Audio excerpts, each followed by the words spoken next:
Hoje, aqui no Direto do Sítio, nós vamos começar aqui para vocês uma série sobre praguicidas. Vamos desmistificar o uso de praguicidas, não só no nosso país, mas no mundo. Nós vamos ter uma série de vários filmes, de várias partes, porque é um assunto grande e complexo, não dá para discutir num vídeo só. Então nós vamos dividir por partes.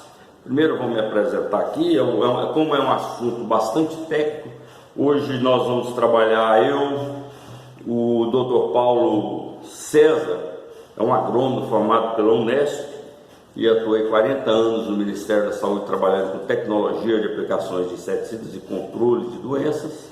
A doutora Ima, que também vai nos assessorar com material, é bióloga, doutora em biologia médica e entomologia médica está sendo bastante importante hoje no país tropical, porque as doenças que são transmitidas por vetores estão em franca expansão no mundo. Então esses profissionais vão nos assessorar. Eu, Farnese, sou engenheiro agrônomo, trabalhei aí 37 anos também no Ministério da Saúde com controle de vetores e tecnologia de aplicação e desenvolvimento de inseticidas.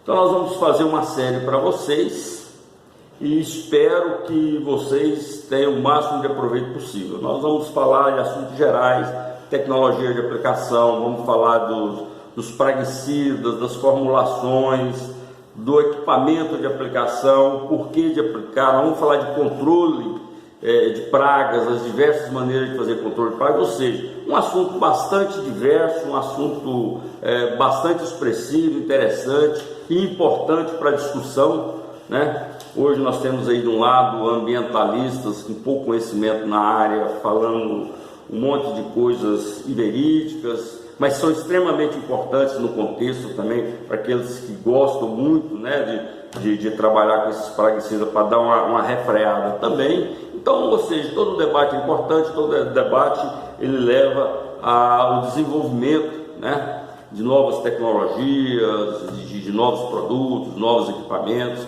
ou seja, isso ajuda, todos contribuem para a melhoria desse processo de controle de pragas na agricultura, que seja em saúde pública, né, e fazer a coisa com mais racionalidade.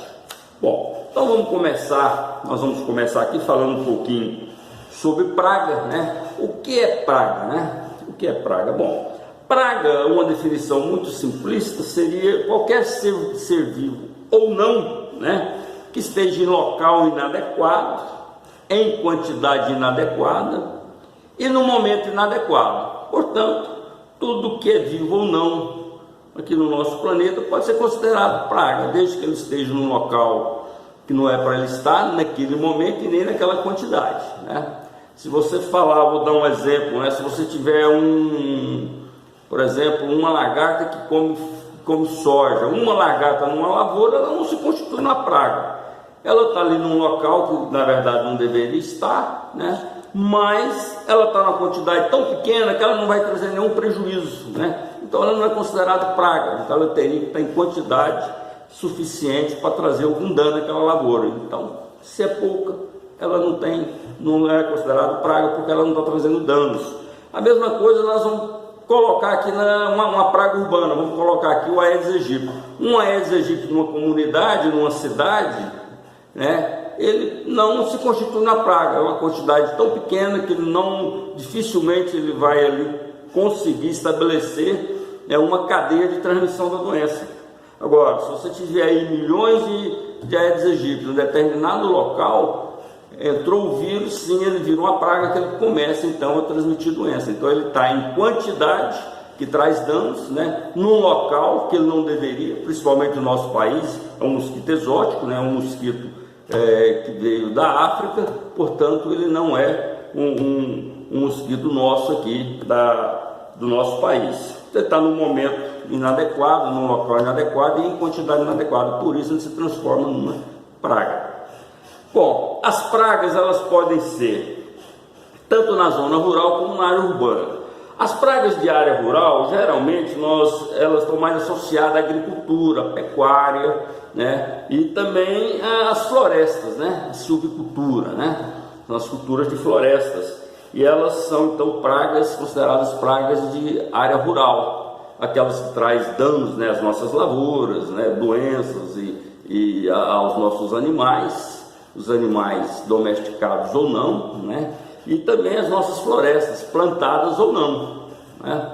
Nós temos aí vários exemplos, né? Por exemplo, a vassoura de bruxa, né? Que é uma árvore da Amazônia. Nós temos ali o cacau, uma árvore ali da Amazônia, e ela é atacada por a vassoura de bruxa, né? Ali, que é um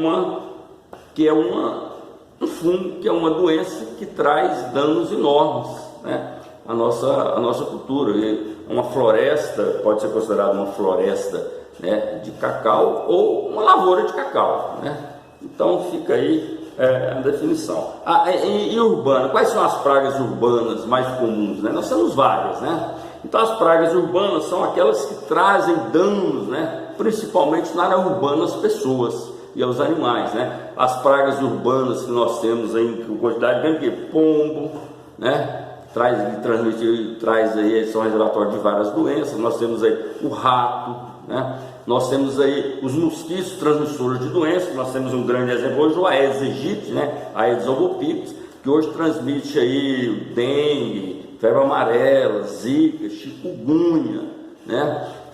Quer dizer, você tem aí doenças transmitidas por um mosquito muito pequeno.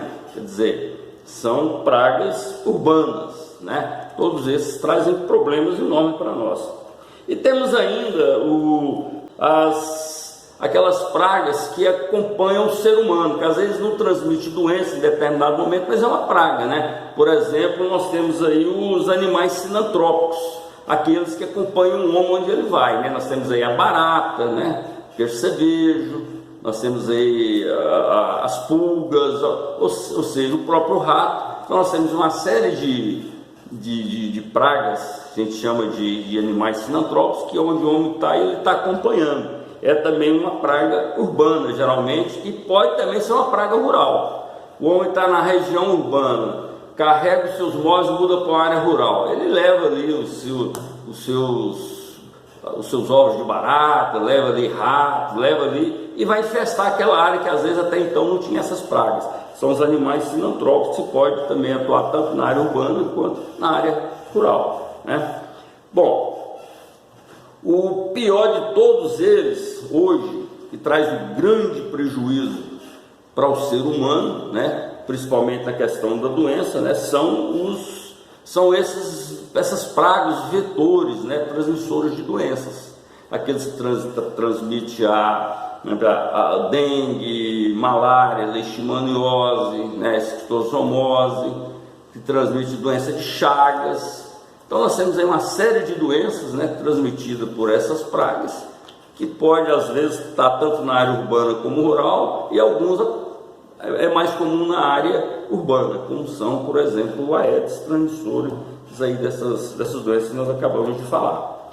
Bom, essa é uma introdução, né? Nós vamos ficar aqui com esse primeiro vídeo, e o nosso segundo vídeo, então, nós vamos falar um pouquinho sobre os métodos de controle de pragas, né? Vamos dar uma noção geral para vocês, e daí nós vamos, então, destrinchando tudo sobre praguicidas para vocês, né? O porquê nós estamos usando tanto os praguicidas ultimamente, né? Por que nós estamos usando cada vez mais praguicidas? Porque cada vez mais nós precisamos de mais alimentos, precisamos produzir mais alimentos, você vai usar mais praguicida para poder produzir, né? É mais gente, mais população, você vai ter mais gente sendo infectada por doença transmitida por vetores, então você aumenta também a quantidade de praguicidas a ser utilizado para controlar essas doenças. Ou seja, ao longo dessas nossas conversas